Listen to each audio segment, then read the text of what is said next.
All right, all right. Hey, just excited about doing another podcast here today. And so, when we think about, right now as we're filming this, we are in the end of 2025. This week is just happens to be Christmas week, and so thinking about all the things that people try to get done, don't always get to it.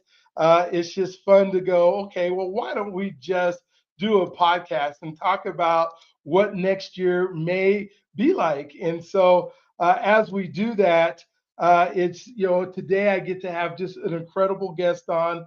His name's Ken Cox.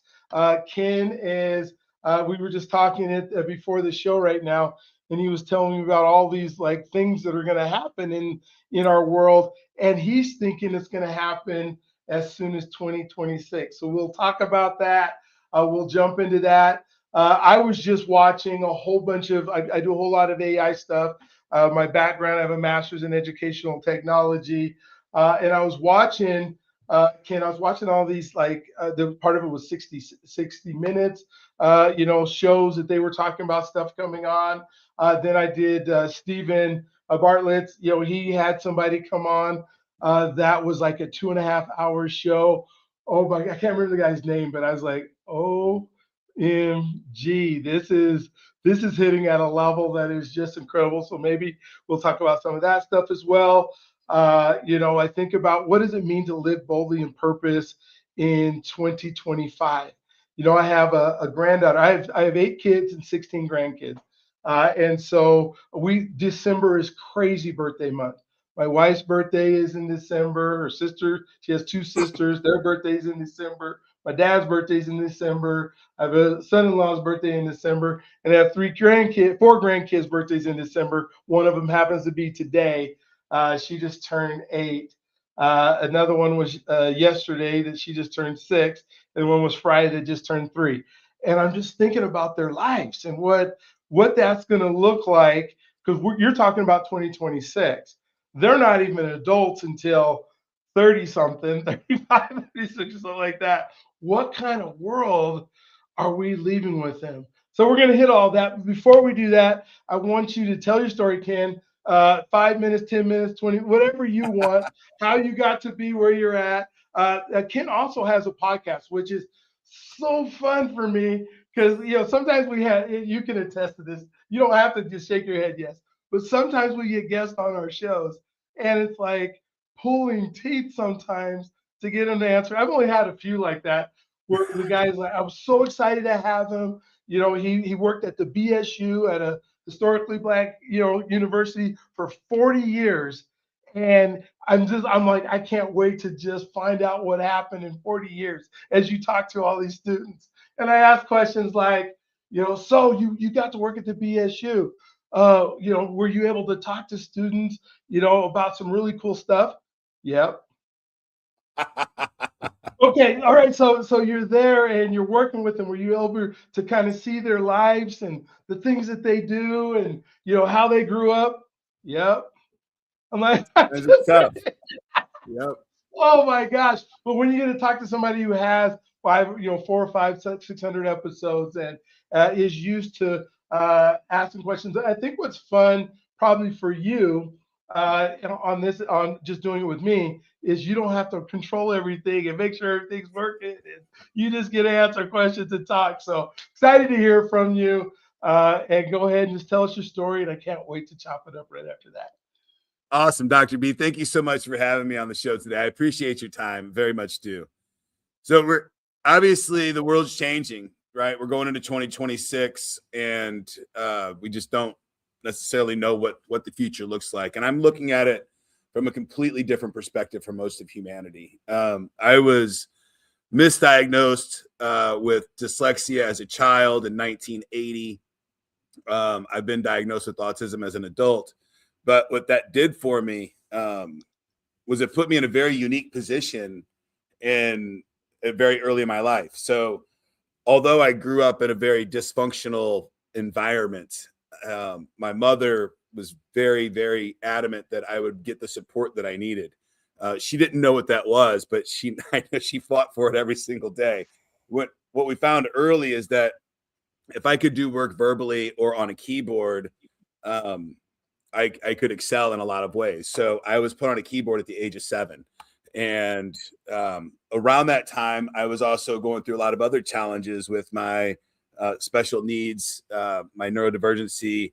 I didn't know how to deal with a lot of things. So they ended up putting me in the special school district, which put me on a different path from everybody else.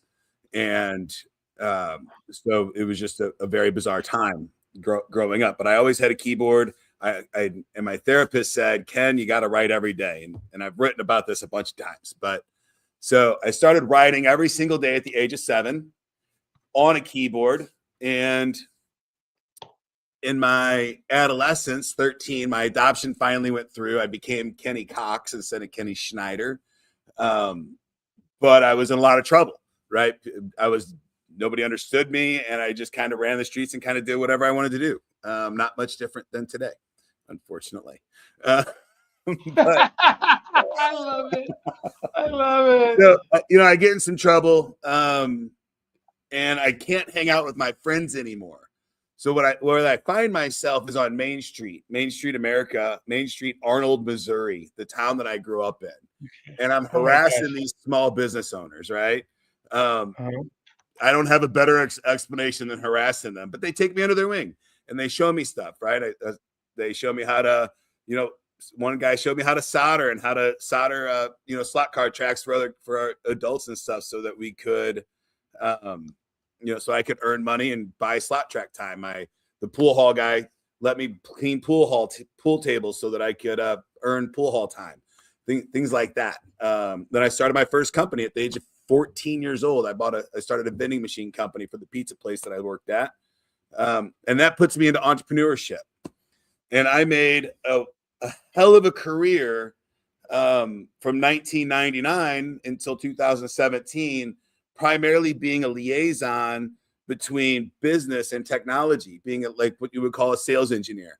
I built a lot of data centers. I built a lot of really important infrastructure for the internet throughout the years.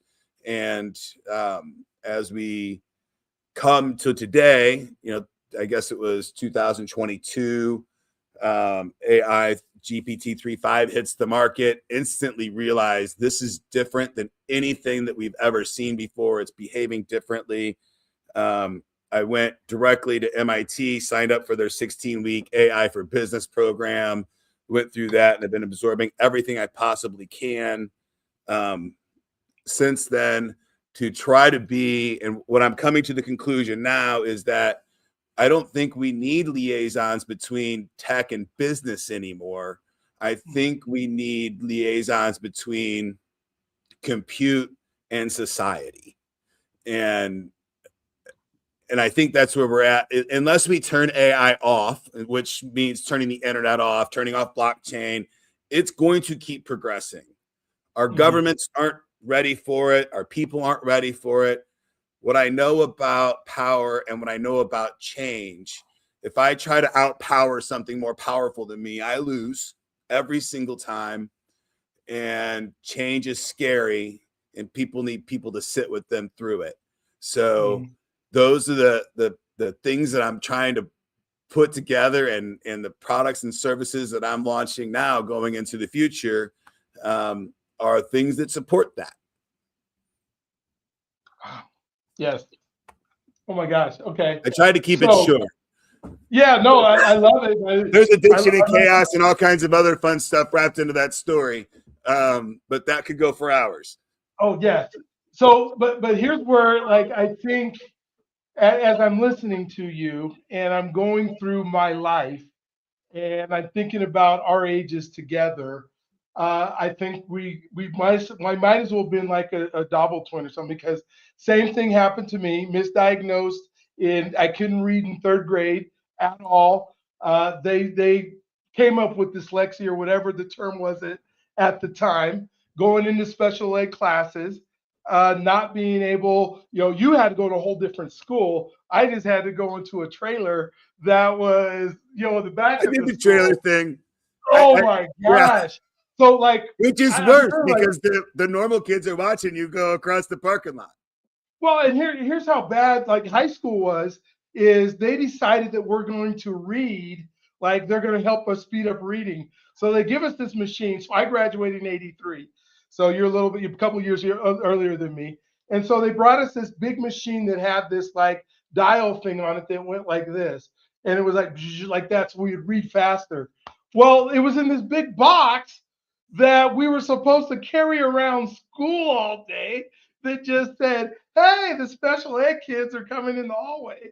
I'm supposed to take it to the two mainstream classes they let me go to, and then put it on the desk and then use it, find an extension cord and plug it in.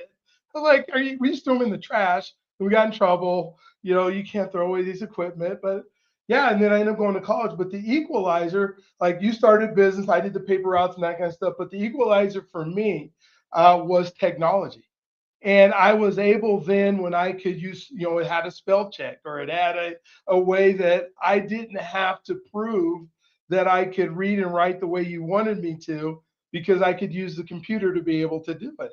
And so, some of the same similarities there. And I ended up, got my doctorate just because they told me I couldn't, but, I, I spoke into, Google or whatever it was, and, wrote that way, and then had some help along the way. But part of it just makes me mad, because I think had I just been in the mainstream classes all the time, I probably would have been just fine. But who knows? It's, yeah. Go I ahead. appreciate the perspective of humanity that I have today Mhm. because I had to live in both worlds, right? Yeah. I don't have any visible markers. I was called the R word and I wasn't called it, right? All of those things in my life. Um, if you were to talk to me today, 1,000 people would say I don't have any issues at all, Mhm. unless they knew me, right? Or they saw me and when Yeah. I wasn't, when I had my guard down and I was allowed to STEM publicly, right? Those are different humans, basically, as far as anybody outside looking in would know. So it's an interesting existence, and I so happy in this particular time frame that I get to be a person that interacts with AI in a way that helps me understand humanity better Yeah. and allows us to, we're humanity's on a path of, there's one of three things is going to happen. We're going to bureaucracy our way through this thing and slow it down enough that we actually get to the other side without too much damage. We do a hard cut and go through some 1 year to 50-year dystopia where, the rich are super rich and nobody's working and I don't know how we live, or we get straight to utopia. And I'm not sure. I don't think most of humanity trust our leadership enough at the moment to put the bureaucracy in place to make sure this is not a travesty to everyone. Yeah, I'm so with you in that. I wrote a book called Relationship versus AI. Where we talk about relationships and AI. Oh, funny, you grew up in Arnold, Missouri. My last name's Arnold. I grew up here in Denver, Colorado. But I just finding all these like crazy things that are there. But in your first scenario, we live in a capitalistic America, Yeah. and for our government to be able to slow down capitalism at its best, is just I don't see that as an option, because our political world is all based on the folks that have, and right now it's the AI companies that are making the most amount of money right now, and they're at a race to see if they can get to this general AI stuff, Yeah. I think which what Google has done in the last couple of weeks is very good. Um, they've implemented AI into the systems in a different kind of way than just this whole take over the world, which, Google is a pro at being, get you under, get you using their stuff, and then you're under the hood and now you're the product, right? Which, yeah. I think the world doesn't necessarily want to be the product, but I don't know how we get away from that now. Like we're so far in. We need AI to protect us from AI. Yeah, I mean it's and as much code as it's now starting to write and all the things that it's doing. I mean, you think back to iRobot or some of the movies that the Star Treks and Star Trek's utopia, right? It's there is no money exchange until you get way out in the galaxy or something.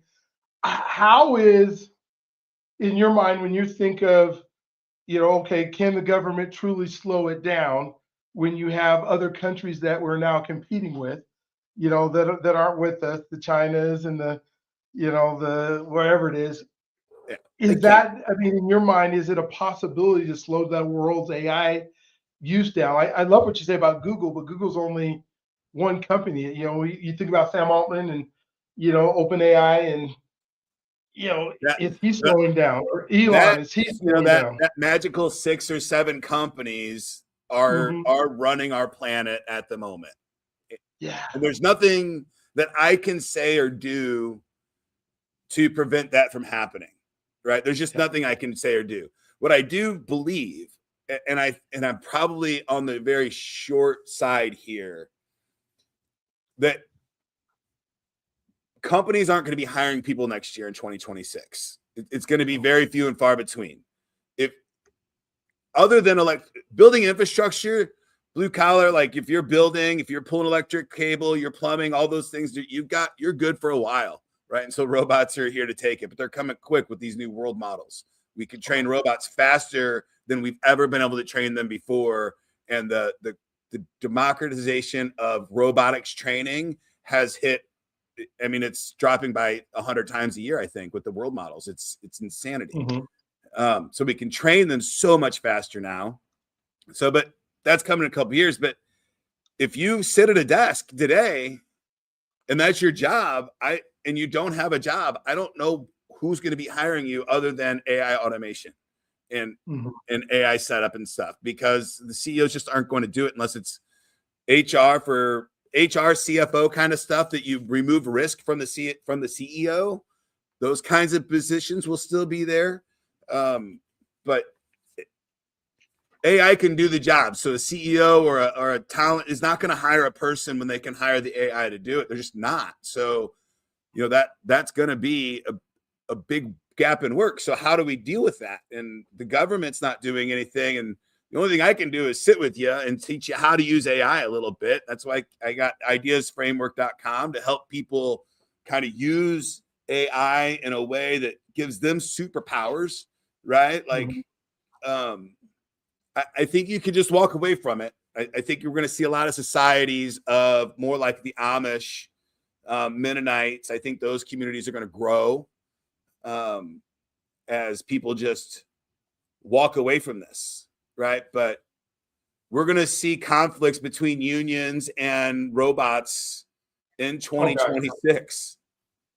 I yeah. don't know I don't know a way around it, because the Teamsters are not going to allow robotic long haulers to come hit the road.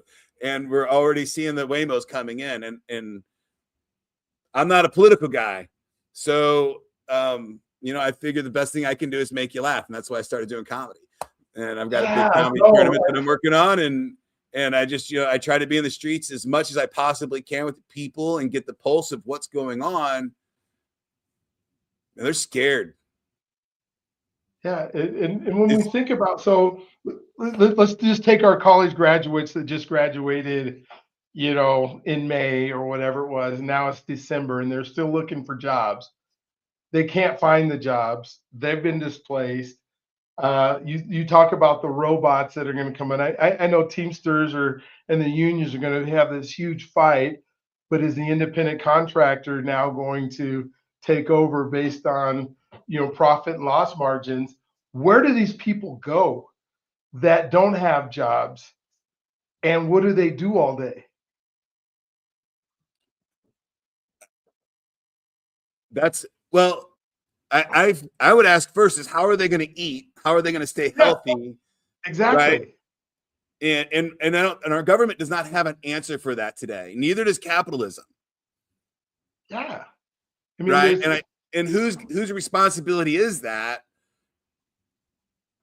And I think it's capitalism's responsibility to figure it out. I think it's the entrepreneurs to say, hey guys, And I think that's why Google's doing a good job right now. They know that they can't just displace the entire workforce instantly, right? It's got to be some kind of universal income or food.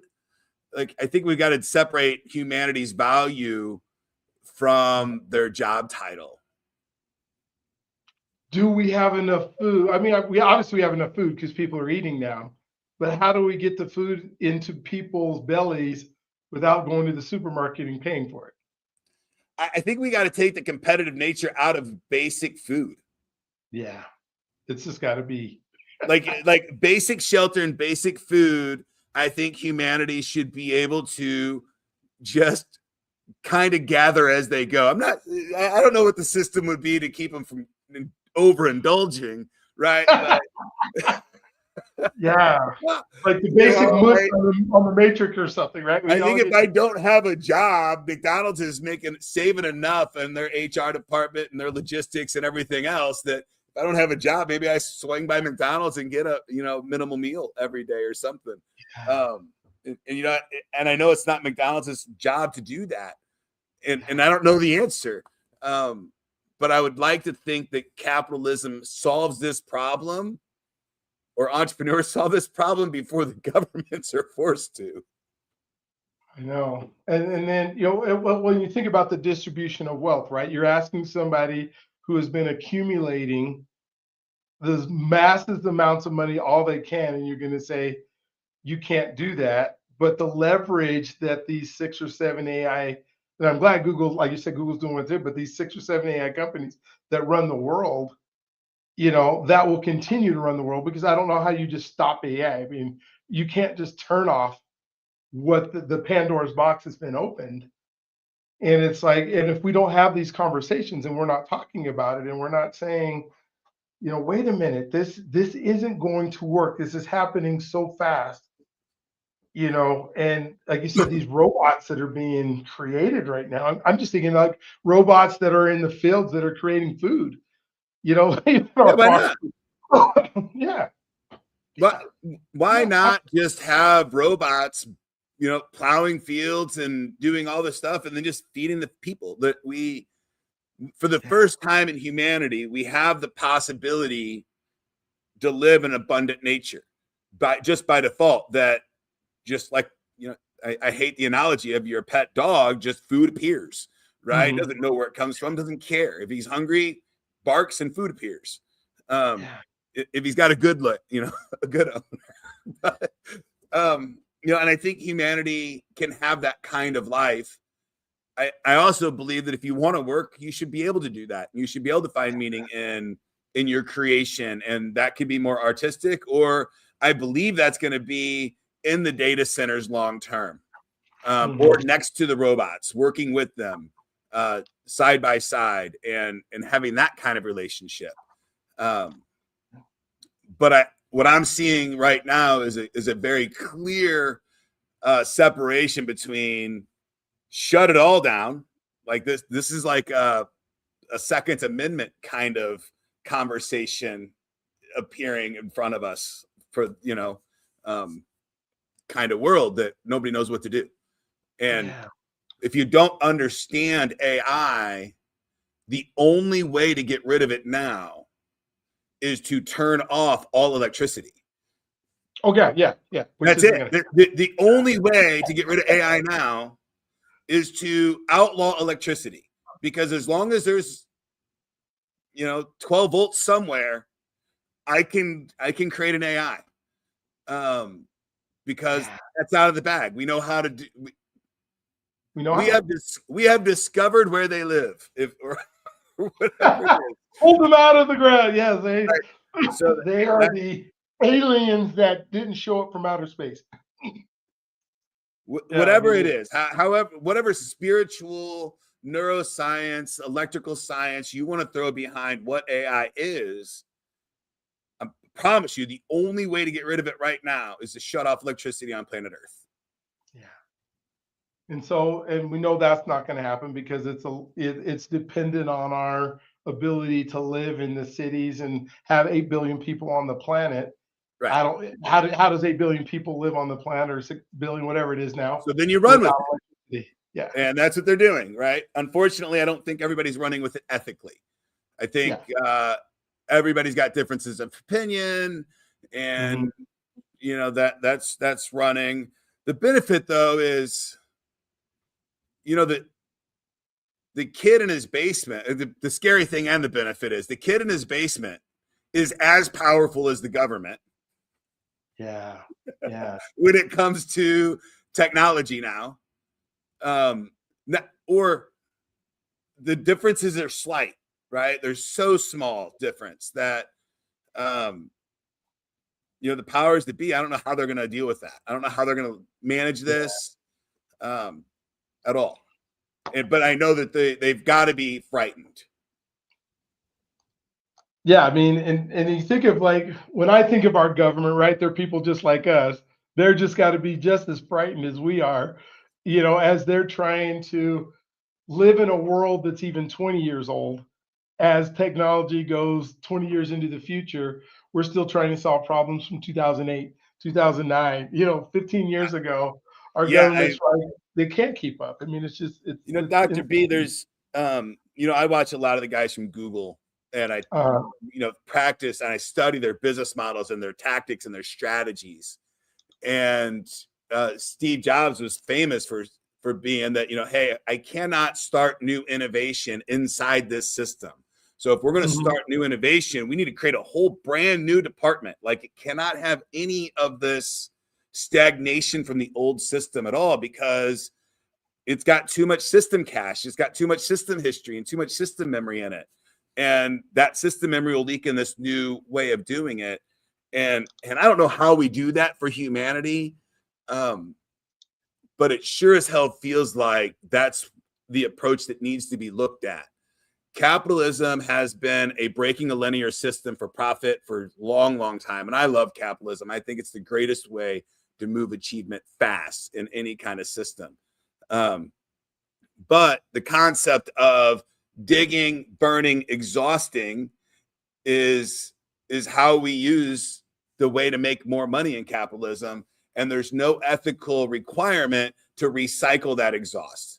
And we do that in data centers. We're doing it right now in the cannabis world, right? We just moved it to a Schedule 1 so that we could do research, so that we could break it apart into its tiniest little pieces and sell you one piece at a time, right? Instead of just allowing the whole plant to go to market. And that's where I'm seeing the gap, right? That the gap is, hey, I think these things are great, but humanity now we can use that exhaust for humanity instead of just letting it go, because there's gonna be a lot of people that aren't working. And I think I hope that's where the answer lies for humanity, is that we have to reclaim the exhaust and give it back to the rest of the world, because these mega guys are going to eat. And they're going to eat well. And they'll eat well, and their exhaust can feed the planet. But they've got to engineer it that way, or it won't. Well, and I think, Evan, when I think of what's going to happen sooner than later, like if we think of 2026, that's in 10 days, right? We have a full year. If you and I are having this conversation a year from now, and I think of countries like Kenya or India, where unemployment rate is already at 70%. And, a lot of those folks are, it's not a great example of what people do in order to eat, to be able to move along. But when that comes into America, when we have this employment rate that jumps through the roof, possibly next year, I think humanity is going to figure it out. We always do. And, we're going to figure out how to live. But at the same time, what do we do in the meantime? Like, what does our life look like if we don't take our own measures? So, Dr. B, I keep getting this question over and over. And to me, it seems so, I don't understand the question. What are we going to do? What are people going to do with their lives? And this is, when I step back and I hear that question, it sounds so stupid to me, because 90% of the people that I talk to hate their freaking life. So why do they want to keep it anyway? So my question to them is, hey, if you were fed and you had reasonable entertainment and you could go to a good show on Saturday night, why do you want to get up and go to the shitty job that you complain about all day anyway? So let's talk about that side of the fence. What are you going to do with all this time that's available to you? Right? Because what I know about the most powerful people on the planet is that they're going to keep printing money and they need people to spend it. Mm-hmm. They need us to spend their money. They'll make sure it gets to you. Oh, yeah. The universal paychecks, whatever it is. I don't know how it's going to get to you, but they're going to make sure that the money gets to you so that it comes back to them. I promise. I love that analogy. We're gonna figure out how to get money into your hands so you can get right back to us so we can buy more crap. Yeah. It's not about the money, it's about the status. Yeah. Right. So once you realize that and you step back and say, wait a second, am I fulfilled? Is being an administrative assistant what fulfills me as a human? Is that what I am? Am I a network operation manager or technician? Is that what I am as a person? Or am I all of these other wonderful things that I could go and explore in my hobbies and turn those into careers and turn those into businesses, or just turn them into great creations that I can share with the rest of the world? I think that's the important thing that we should be looking at, not the how am I going to keep my shitty job? Gotcha. So let's move into, as I'm thinking through, the most powerful force or what we have to deal with in our world is human connection. And I think that's where the jobs are going to be. I think that's where, our connection, although folks might say, I'm in love with my computer or I'm in love with AI, I think human connection will always take over. I don't think the AI can do the empathy. So if connection is what we need, and where we get connection is, I love that. That look, that is so good. If human connection is where do we spend our time? Like you said, I don't go to my job, but I think we have to do something to feel good about ourselves, whether it's going to a job or not, but we got to feel like we're participating in life, because only so many television shows you can watch, right? Our families are going to keep growing, right? And our housing isn't. So that's going to force multi-person family units again, right? That's going to force multiple people living in the same house together. So what hopefully starts happening is, holy shit, they start playing games together and they start creating stuff together because they can, because they have this AI agent, and they start supporting each other again because, I don't have to run to the doctor, the emergency room, every time I have a sniffle. I have this community AI doctor that is free to me because I live in this community, and I can ask it basic questions, and it will help me find natural remedies or store-bought remedies or tell me to go to the hospital, right? We can get rid of 80% of the shit with basic AI agents that cost almost nothing to run, that help humanity if we just retrain them on how to get resources. Yeah. Because and I think do you think the metropolitan cities, I drive around the country, and there's tons of land in America.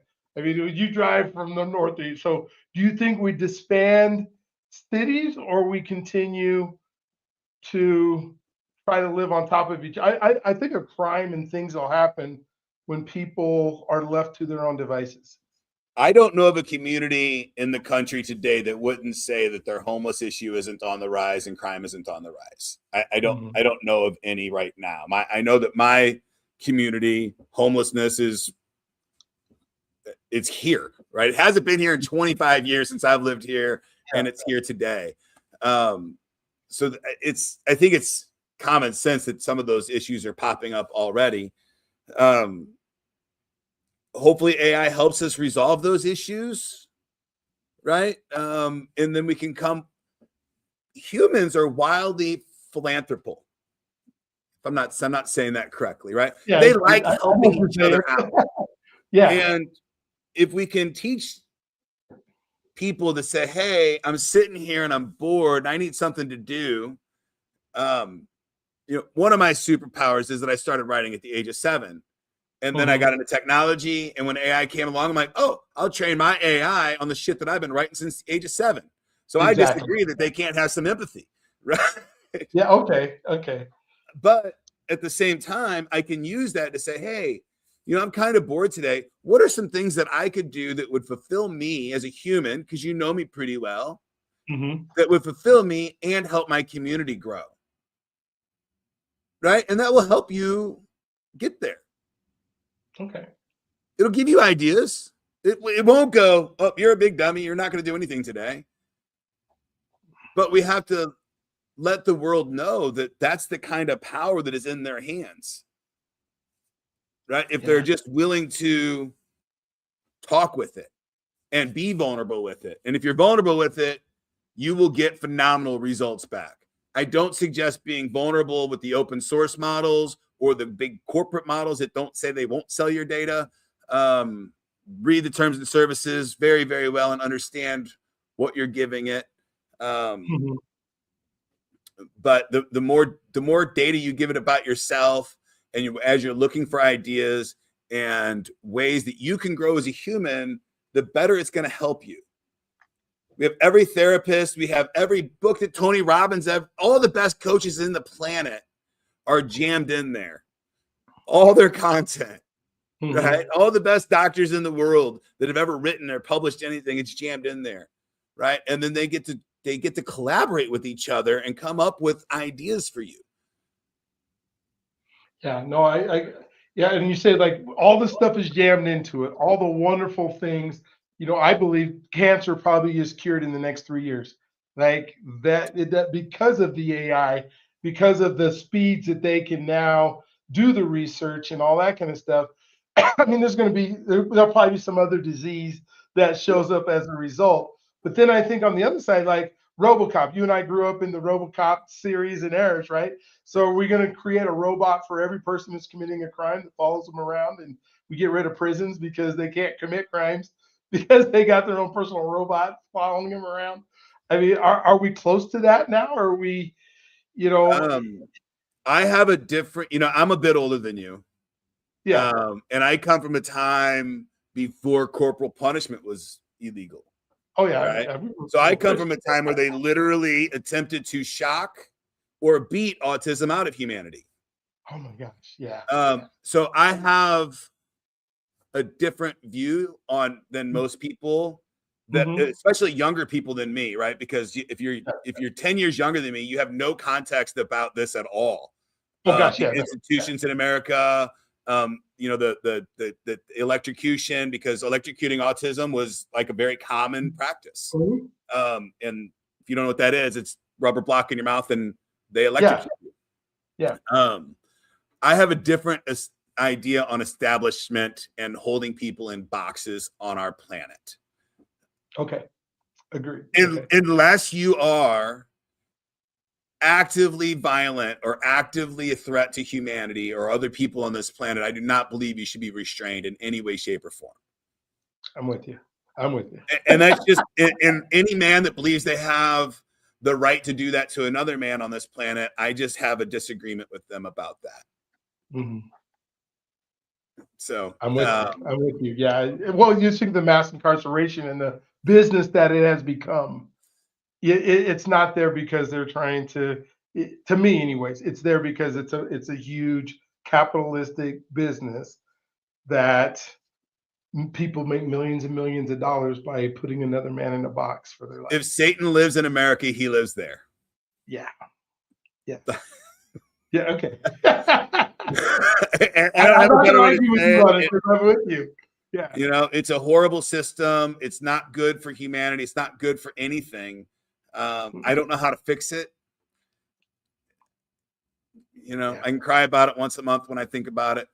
But that's the best I can do right now. And then talk about it openly and honestly and hope that,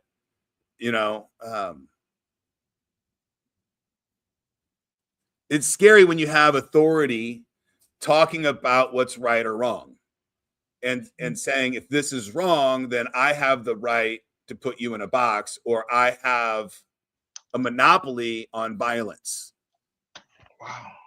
right? If I'm going to give somebody a monopoly on violence, then, which we've done for our governments, right? It's collectively as humanity, we said, yep, government has a monopoly on violence. We're not allowed to do it, but they're allowed to do it. But now we're telling them, well, they're allowed to tell us what's in our home. They can come into our homes. They can ask us questions unlimitedly, right? And, there's just not a good checks and balances there. Oh my gosh. And we could spend so much time on just talking about this system and because where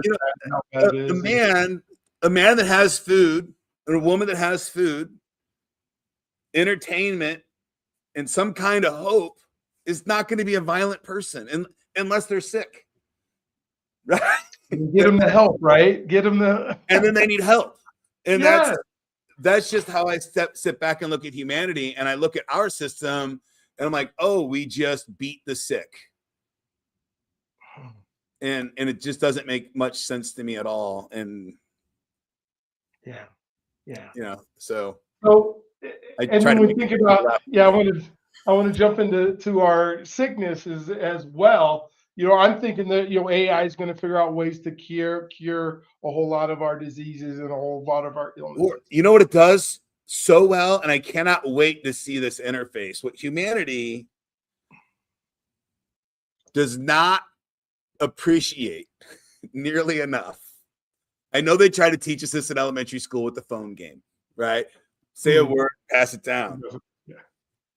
The reality that one person sees versus the reality that the other person sees, by the time it writes the memory, are two wildly different experiences.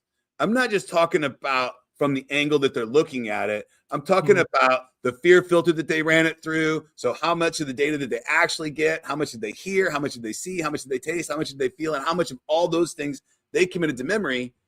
It's literally could be the difference in purple and red, right? It is how different they could see stuff. With AI, if I have an AI that knows me and you have an AI that knows you, we can talk to each other through our AI filters. Yes. And communicate in a way that helps us understand each other, not quite telepathically, but somebody that understands my triggers, my fears, my fight or flight sequences, somebody that understands all of yours. And now we can have engaging communication through high tense situations. And I believe that's what we'll need if the government's saying we actually have aliens, so they're not going to electrocute people for saying that now. And we're going to have high conflict scenarios with other worlds and other countries. Maybe we can use this technology so that we can help understand each other instead of try to destroy each other. Yeah, the nonverbal part, because everything's language right now. And now with my, my phone, I can pick it up and have a conversation with anybody with the AI in my phone that is saying, I'm saying words, it's translating into their language. But then the nonverbal that you're talking about is how I see the world. So now blue is blue for both of us. Yes. Which is huge. And then when I go back until you dump way into neuroscience, because those are just different networks firing, right? And then if you know the internet really well, then it's just different networks firing and the routes to those different networks. And is it open shortest path or routes or direct path or static routes, or how are those things routed in the neural networks? And once you realize that, you're like, oh, we're absolutely not just seeing things from different angles. We're seeing different pictures present themselves in front of us. We're literally rendering different pixels, different movies. Yeah. Oh my God, just Donovan, you and I were talking about my dad's issue with Department of Defense today and trying to get information. And I'm literally arguing with a customer service lady who is trying to explain to me that she can't help my dad because he doesn't remember what happened 35 years ago in his life. And that's exactly what you're talking about with the AI, because the AI steps into that conversation. It says there's another way to identify this man other than the systems that you've already put in place to be able to do it. now he communicates and is able to get the services and help that he needs. What if we're all able to get that? That's huge. Enormous. And if you can start talking with people, you know, I try to tell people the perspective that I'm coming from, and I want to come from a slightly spiritual or woo-woo perspective for a moment, right? You can equate it to the right brain networks or however you want to, but frequency matches, right? And negative frequencies are easier to match than positive frequencies. So I believe that if we can start getting humanity to talk to each other from a place of love and compassion and spirituality, or hope and desire, versus me, that ego will start to diminish a little bit between each other, and that frequency of love and understanding will expand. And I think that AI can help us do that. Right now, we live in a cortisol-filled world, and people are walking around tense as hell. They're scared. And when you live in fear, your cortisol's through the roof. And we can't even get it lowered for people to start having a conversation one-on-one, because we're all triggering each other. But AI can step in and be a mediator there and reframe things in a way that has the context window for the current reader, has the understanding of their triggers and their emotions at some point, has, you know, Freud, Jung, every pop science in the planet built into it, and, you know, help them through that process as groups, big groups, small groups, individuals learning about yourself. All those things are there. And as I think of our systems, we've talked about food, we've talked about housing. One of our biggest systems that we have is our healthcare system. And if AI solves some of the diseases and the need for our pharmaceutical companies and our medicines, and it brings our cortisol levels down, and we're not having all these dopamine hits with, you know, how you know, phone, whatever it is that is creating our dopamine hits all the time. Now we have to get along with each other. We have to, because we're there and we feel good. Yeah, we need a serotonin, oxytocin first environment, not a dopamine first environment. Yeah. You know, and then we solve a lot of these issues because we're not being drugged, you know, and it's not just the elite who gets care, right? That and then everybody has access to the things that are, you know, I love what Mark Cuban's doing with cost plus drugs.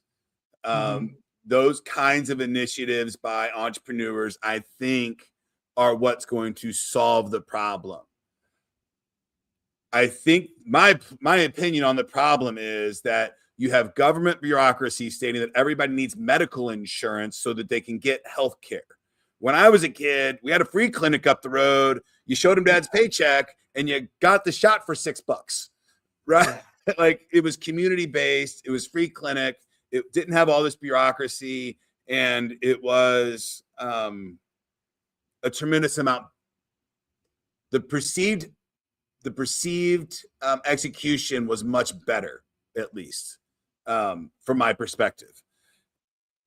And I'm not saying that's a solution now, but I think it's a mixture of both, right? This whole, I'm going to plug myself here for a second. I wrote a book with Kevin Harrington from Shark Tank called Many Paths to Profit. And, you know, earlier I said, if the devil lives anywhere, it's in that spot. And I think where the devil lives is telling people that there's only one path in any scenario, right? This is the only way that you're allowed to do this, I think, is it goes against neuroscience. It goes against growth. It goes against evolution. It goes against everything about humanity, in my opinion, is that there's only one path. So I think that needs to be a path. Medical insurance is a path to health benefits. But I also love the free clinic model. And I think that mayors and governors around our country have really just been slacking off and giving their rights up to the next level and the next level, the next level. And we don't have good community leaders anymore. And we need those. We need those now, but more now than we've ever needed them in the past, because, it's going to come to the first place that it's going to hit. It's going to be the mayors and the chief of polices and municipalities that, stop getting services first.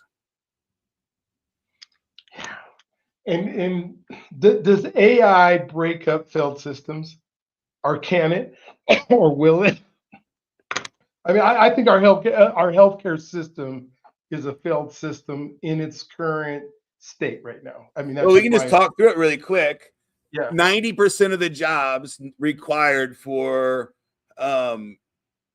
tagging and coding in the medical field don't need to be done by a human anymore. They can be done by AI and have a much higher accuracy. Right? I think we can agree on that. Yeah. The absolutely. question is the CEO going to take heed to the last CEO scenario and say, I'm going to pass that savings on to humanity? Or is he going to say, I'm going to line the pockets of my shareholders? And he's going to say, I'm going to line the pockets of my shareholders, because right now, that's what he has to do by law. Yeah, you're right. You're right. So, I mean, his hands are tied too. So there's something in this chain is not designed for this amount of growth this quickly. And who's it's the CEO, he's doing his job. Yeah, no, he is. He's doing exactly how the system was designed and put together. He's not wrong. He's doing his job. He's doing what's best for his shareholders. That's what they pay him to do. Yeah. Oh my gosh.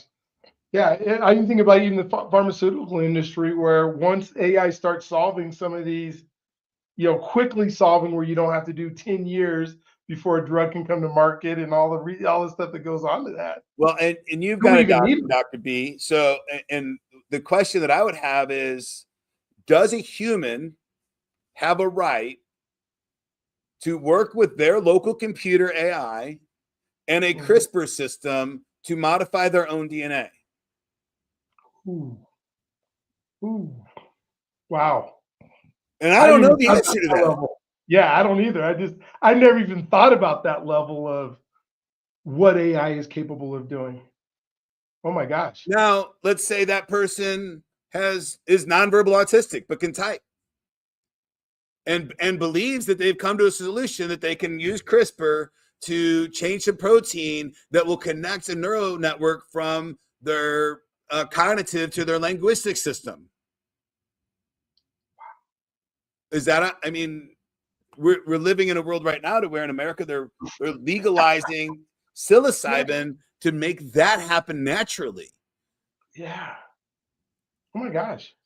But all these things are like, when I was really young, I wanted to be in entertainment. And I love entertainment. I wanted to make movies, and I've made a couple shorts.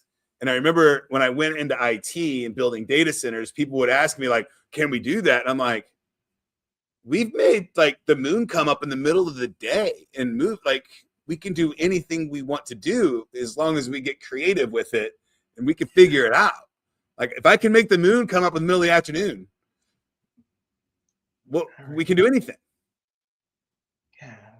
So, oh my God, I see, because we started the show talking about 2026, right? We started it this last next year, and we've talked about doom stuff. We talked about amazing stuff. But what is me as a human being living in Denver, Colorado, that is hopefully creating relationships and making a difference in the world, and want to make impact? And want to make impact. Yeah. I see three paths, and the majority of the paths that I see are people, and it's the saddest path that I see is people just kind of walking blindly, not making any decision. Gotcha. Right. Okay. Mm-hmm. I believe that we're going to need leaders of high adoption of AI and leaders of non-high adapting AI or separationist. Like, hey, I don't want to be part of that society. Right? Yeah. I think that society owes it to the rest of humanity to say, okay, if we were really in a free world, then I should be able to leave. Mm-hmm. Like, if this country is really free, I should be able to opt out of the system. And I think people are starting to ask for that. So, and America has that right now. It's Amish, it's those kinds of communities, right? Yeah. So, I think leaders in that kind of non-digital world, hopefully they use some of the technology because it's phenomenal and they can really, get a good community basis set up with, helping them with engineering, drawings, designs, all that kinds of stuff. So they don't have to reinvent the wheel over and over. And then leaders that are just going to be high users of AI. And in that case, my best advice is play, right? First of all, understand that every way that you used the computer before, rethink it. If you can move to voice and you can move to audio, you will be if you move to voice instead of typing, you're going to be 7 times faster right out of the gate, and your computer can take it without a problem. Some apps and stuff that go there. DictateNow.ai would be my recommendation for that. And then listening to it, understanding that eyeglasses are going to be coming in hard 26 by 27, and they're cool. They work. It's really, really cool stuff. It's going to get you away from your phone, right? Because you're not going to pick it up all the time. You're going to just see your text message kind of zip across your face. It'll be okay. You can talk to it. And because there's no way to know what's going to happen next, my best advice is to dream, take your wildest ass dream and ask ChatGPT, how can I accomplish this in 2026? How can I do it and do it quickly? Yes. How can I do this? How can I get started in a real meaningful way with all the tools out there today? If it's make a movie, if it's start a cupcake business, if it's, start helping, autistic kids at a local gymnasium, whatever you're wild, like that thing that you've been sitting on the couch thinking, man, what do I want to, I've always wanted to do this. Any of the GPTs, I don't care if it's ChatGPT, Claude, X, whatever one of them, say, how can I do this? Make me a plan and then just start running. And if you stop liking it, pick a different one and just play with all the tools. Yeah, I mean, you get to play, you get to learn and see if this is what's for you. Because you might think it might be something I want to do right now and realize, oh, I hate doing this. And that's okay. That's okay. It's totally okay to say, oh man, I didn't like doing that. That sucked. Yeah. Like I thought, man, I had a bounce house company once and it was great for a couple years. And then I had to set those damn things up on the weekends when somebody didn't show up for work. And I'm like, I don't like doing this anymore. This is no bueno. And I'm not doing that anymore. I'll get rid of that thing and I'll go into something else. I think, the book Who Moved My Cheese has the scrim and, I think it's the world of the guy and the gal that's going to be out there searching for new resources. And what I think they'll find is that you don't have to look very far and you'll find some pretty big chasms of opportunity that you can walk into, at least for the next 5 to 10 years, while we're fixing all the broken stuff with AI and trying to figure out how to automate new stuff. But I don't think it's looking good for the people that just have a single desk job that's highly repetitive. Yeah. Or you're in a factory doing assembly stuff, that kind of stuff. It's not going to happen. And I don't know what happened with the restaurant workers. The self-driving vehicles are coming, right? I mean, and the bad thing is they're better. Of course. Yeah. Oh my gosh. It's a better experience. Yeah. Oh my gosh. On January 17th, I'm going to do a free goal setting workshop that integrates AI into it. I would love it if you got some time, an hour during that day or a half hour, where you could just come and talk about what it means to dream big and let the AI help you to be able to do it. Because I think you're right. The only part that I don't know, maybe you can finish with this, is how do we stay informed in this environment that feeds us more of what we're asking for. Because I don't know if we can do a good job, when our news and the things that we go to read and the things that we try to get a hold of are all based on Yeah. what we thought in the past. So, I mean, I love entertainment, right? And I'm not going to tell people they need to No. dive in and do all, all these things. But, No. The internet has been a godsend for humanity as far as democratizing information and availability. You can go to YouTube. I watch a guy called Matt. I don't know his last name. He does AI news every single week. He does a 30-minute, hey, here's all the AI gadgets and tools that you can do this week. I watch a podcast called Moonshot WTF, probably not for the average person, right? This is the guys from MIT talking about AI and what's going on. I think it's important for people to understand what's really happening behind the scenes, but it's really dry and it's not for everybody's consumption. And then Diary of a CEO, I watch every week too. I think that the AI stuff there has just been phenomenal. The leaders that he's bringing in I've not seen anybody else come close to being able to explain the connections between AI and every other discipline on our planet. Yeah. From the mycelial network of a mushroom to the neural network of our brain to, infrared pictures of James Webb. And everybody in between there he's got on. So it's a chasm of data. Yeah. And I love that you say the data is there that you can download into yourself, or the information is there. But there's so many people that are, like you said, entertainment. I'm not saying don't get rid of entertainment, but just maybe scroll over just a little bit a few times. I'm saying that in the time of, this is the way I would look at it. If I lived in Egypt while they were building the pyramids, and I could tune in and watch that every now and then, I'd probably dedicate an hour or two of my week to watching those pyramids being built on YouTube. And you can do that right now with AI. And I think this is bigger than the pyramids. Yeah, way bigger. It's definitely more relevant to our lives than the pyramids are. Yeah. At least for now, unless we find out they're giant energy sources. But yeah, and I talked to so many people and they rather watch cat videos and just, not have any clue of what. And I don't know if it's just the fear of the unknown. It's I don't need to know about it, but if you can. Yeah. So Dr. B, I have a big question here. This is my global conundrum right now in my life. I have friends and family that are head down, walking through life.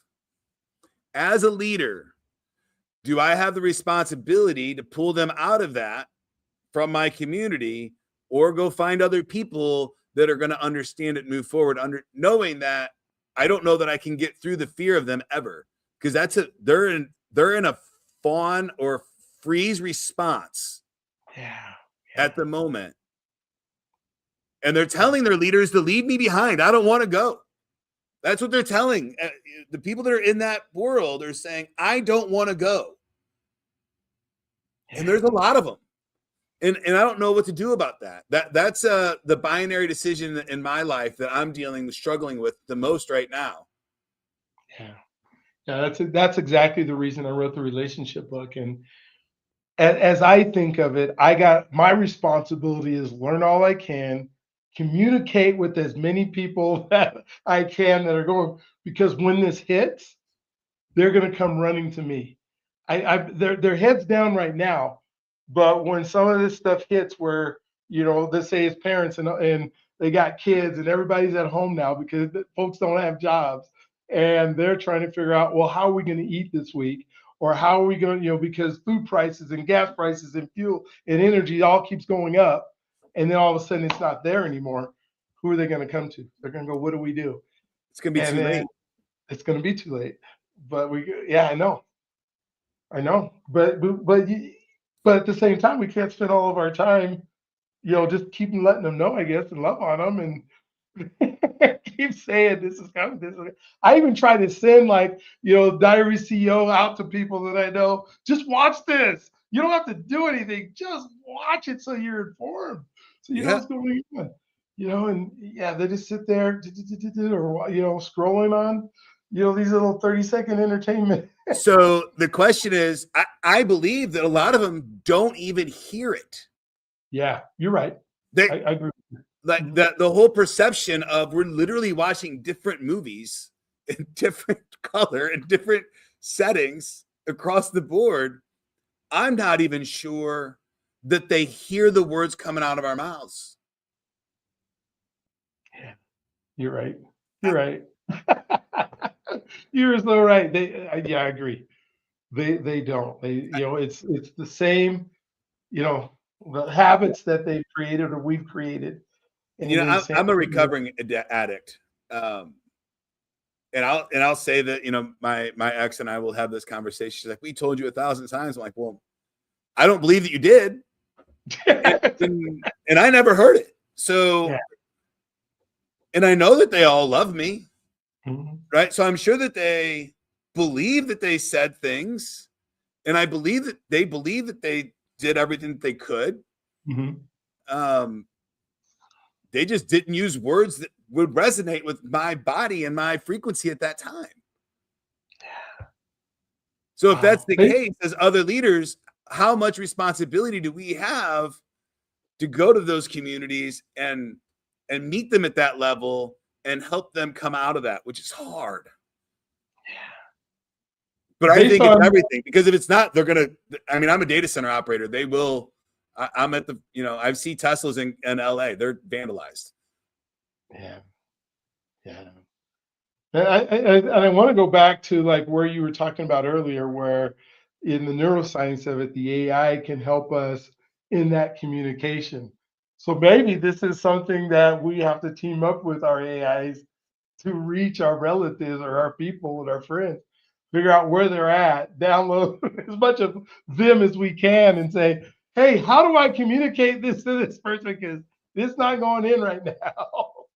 I have a friend of mine that works at Bear. Uh-huh. And he wrote the AI that scans all the world data and says, this is the best acre on the planet to plant this seed in this time frame at this time, at this hour, and this 1 acre is the best place in the world to plant it, right? He's been using AI to do that for years.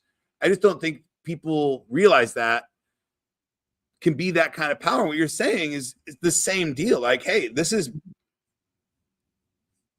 like with the DNA structure and stuff. Throw that into AI. It's amazing what happens.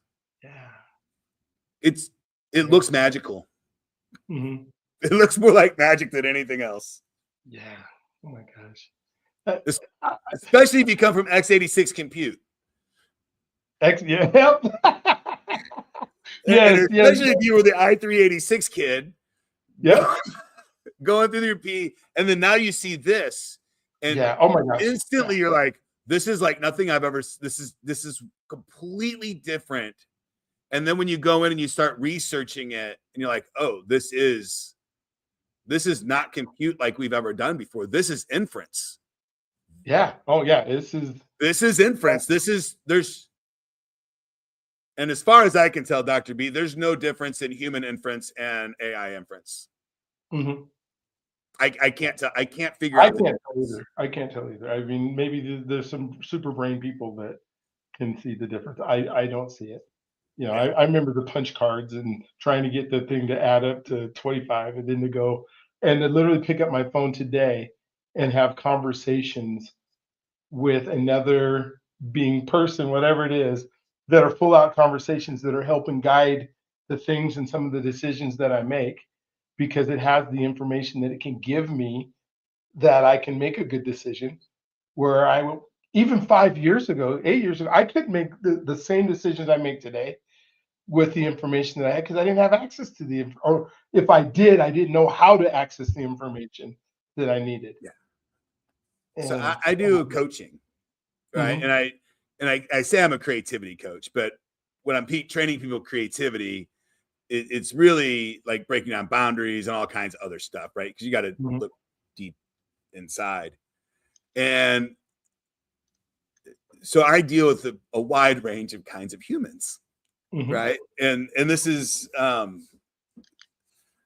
something that has happened to me multiple times. I'm not going to go too deep in, but I have a couple of clients or people that I deal with that have 100% belief in the fact that they've been abducted by aliens or that they are a being from another planet, right? I personally have written about my own time travel, right? And published. It's in my book. I believe those are neural networks firing in the right side of the brain primarily that we don't necessarily access very often. And they get triggered under severe trauma and stuff. And we create these crazy ass pathways in our brain.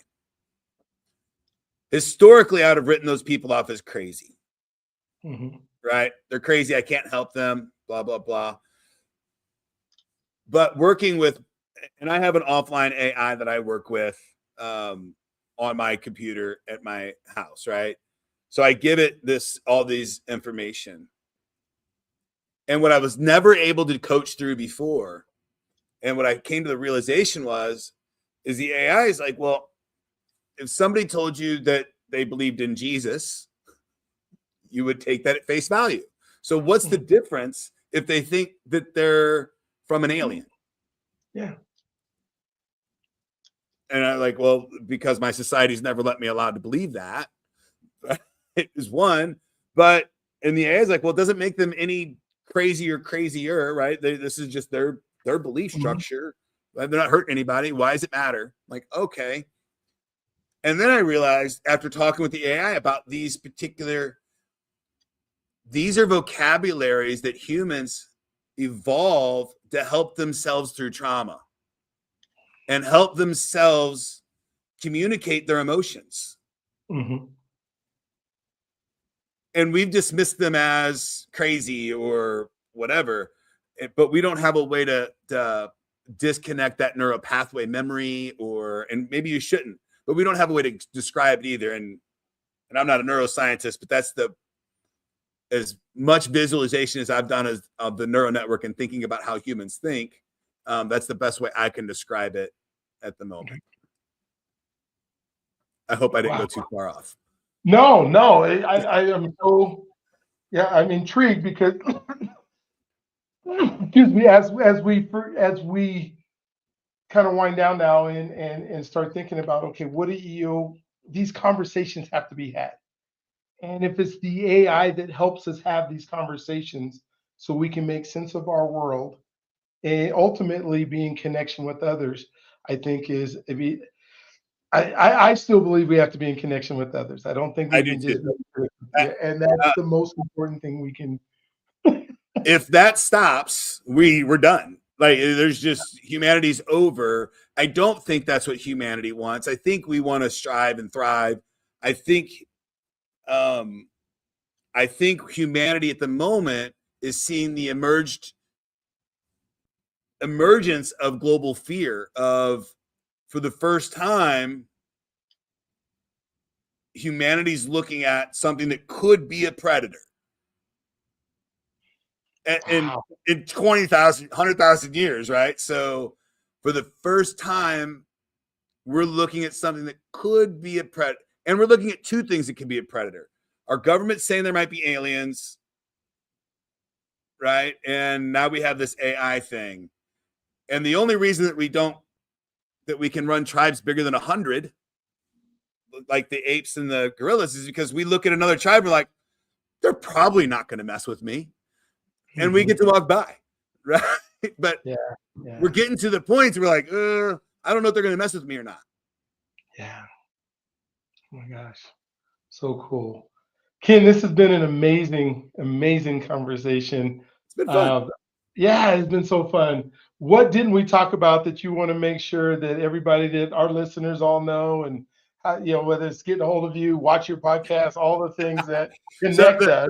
Yeah. So right? the big thing that I've been doing, and my big push for humanity, because I also think that festivals and communication and real touching people is going to be important.